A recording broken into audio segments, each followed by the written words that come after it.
Hello and welcome back to my channel. Today we're doing something a little bit different. Have you ever wondered how the months of the year got their names?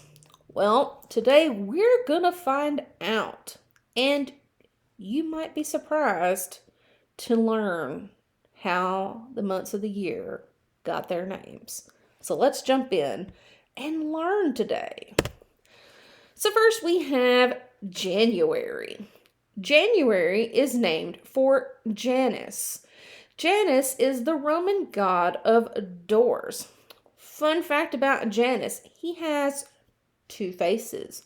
One looks backward and the other forward, allowing him to study the past while peering into the future, which makes a good deal of sense for January, as it is the beginning of the year, and many of us make New Year's resolutions based on past events and look forward to the new year. And perhaps, and I don't know this for a fact, that is why we make New Year resolutions, because, we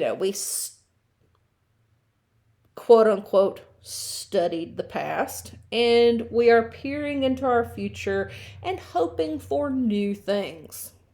I don't know that for a fact, just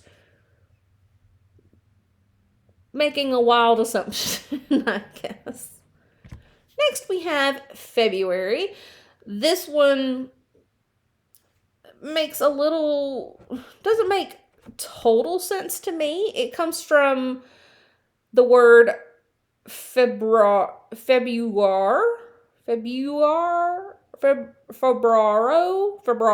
We'll go with that. I'm not great at Latin pronunciations.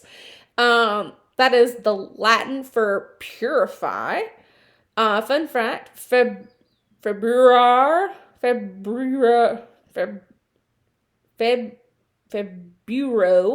is the singular dative form of Februarum, which again is also Latin for purify. Yeah, I can't make a connection between these two things, the Latin for purify and February, when generally we think of February as the month of love, but maybe somebody out there can. I don't know. All right, next we have March. March is named after Mars, which is the Roman god of war. Fun fact, Mars is the Roman version of the Greek god Ares and is also where we got the name for the planet Mars.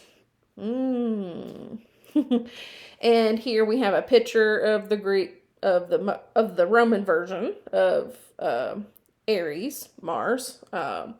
He looks a little bit different in his Greek form, so he's a little more battle ready as Mars, and a lot more vicious actually. So I don't know. Don't ask me. Romans were weird. Well, they were a war country, but yeah.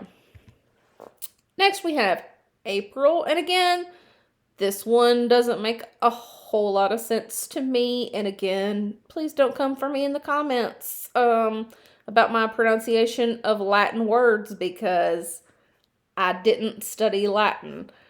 It comes from the word aperi, which is Latin for open.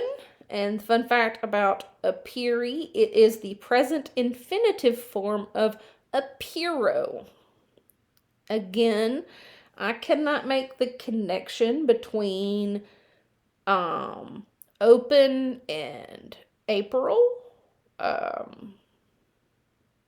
Maybe somebody can, but yeah, I can't. Then we have May, named for Maya. She is the Greek goddess of growth. Fun fact about her, she's the eldest of the Pleiades, which are the 7 nymphs of the constellation Pleiades, which I have no idea what it looks like. Never seen it. But this is a picture of her, which for May, the goddess of growth, makes sense. Now, you have to remember that Greece is very different from, especially ancient Greece, very different from what we now know of as spring and things like that. So their spring was probably a little bit later than ours.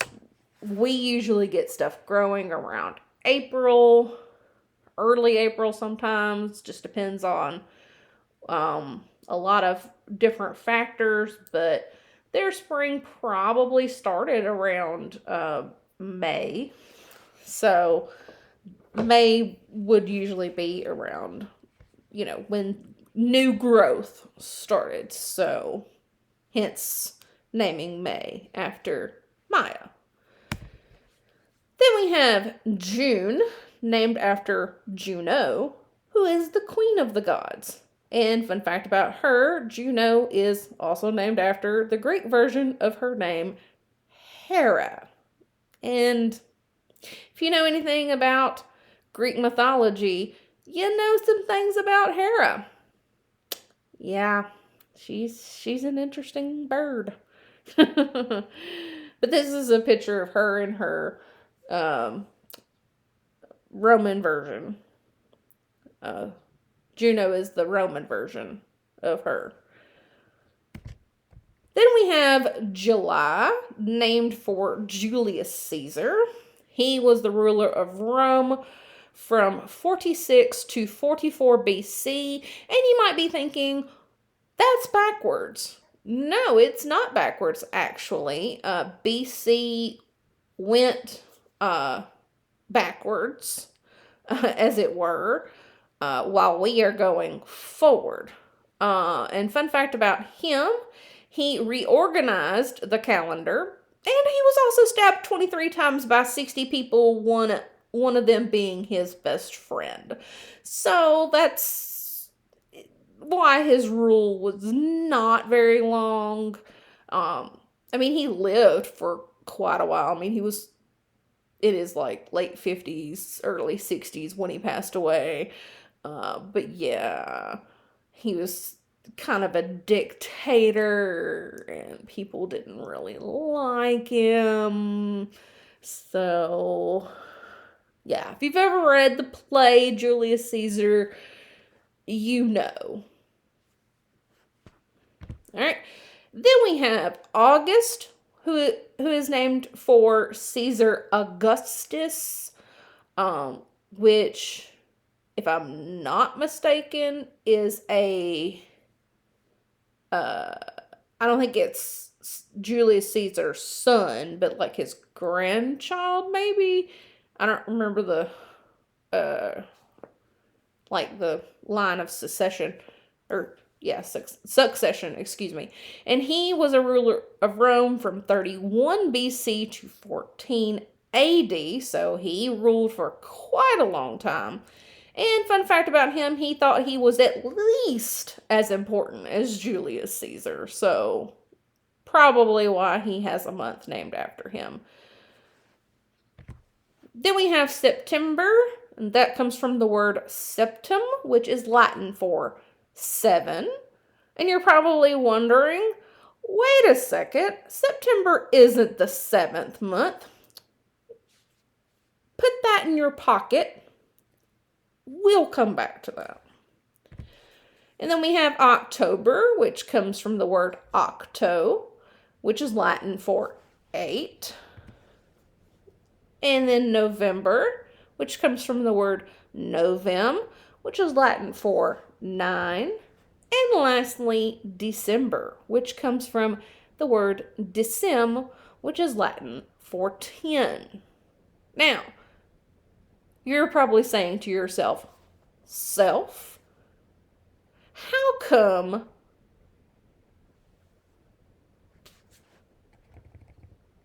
September, October, November, and December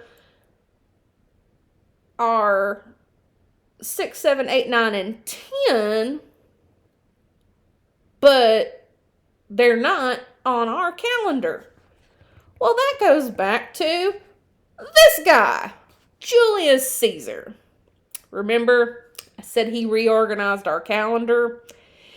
Yeah, he added July. And then this doofus added August. But they didn't add it to the end of the calendar. They added it into the middle of the calendar. 'Cause, why not? So now we have July and August in the middle of the calendar, and then September comes after that. So that's why